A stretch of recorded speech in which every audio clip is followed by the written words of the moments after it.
Okay, so firstly we're going to turn the Pasco on first, and to connect it to our Pasco SparkView app, okay, we have to turn it on and off. Okay, it takes a little bit of time, but eventually this screen should pop up.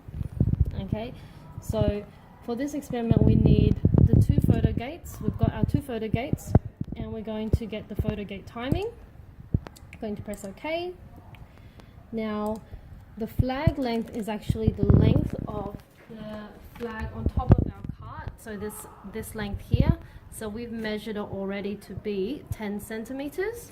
It has to be in meters, so 10 centimeters would obviously be 0.1 meters. Okay, and the photogate spacing, we've spaced them to be 70, so from here to here. So we're going to put 0.7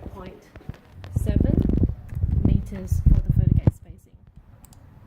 Okay, once we've got that, we want for this experiment just the acceleration between the gates. So we click on that, and there's a number of ways that we can see this. We can come down to the corner here, to the bottom right, and we can have a look at it, the actual digits, or we can go to our table. So we want to probably put it in a table.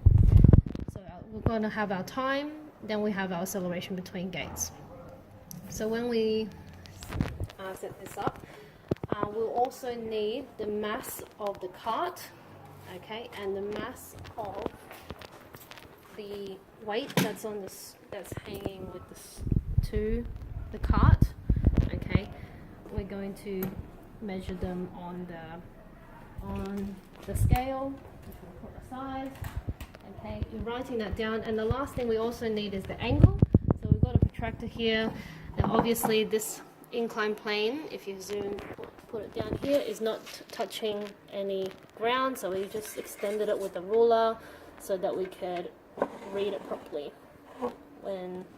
If we just shuffle everything around a little bit, we should be able to read a proper angle from the inclined plane from the ground or the table.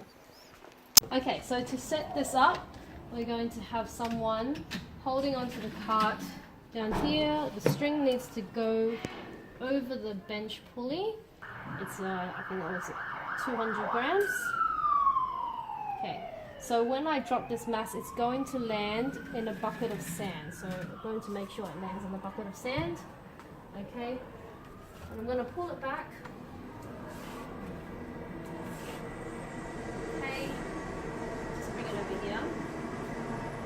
Now if the magnet part will attach itself to the end here, but if I pull it away a little bit, that magnet should disconnect.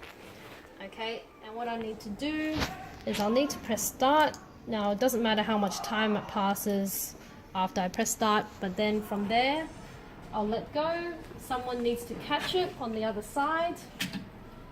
So someone catch it, and then I've got to stop it. Someone needs to stop it, and then I've got a time in between the gates and the time, also the acceleration that happened between the gate. Now that can be changed to any of these, can be velocity in each gate as well, but we just wanted acceleration for this experiment. And that's it.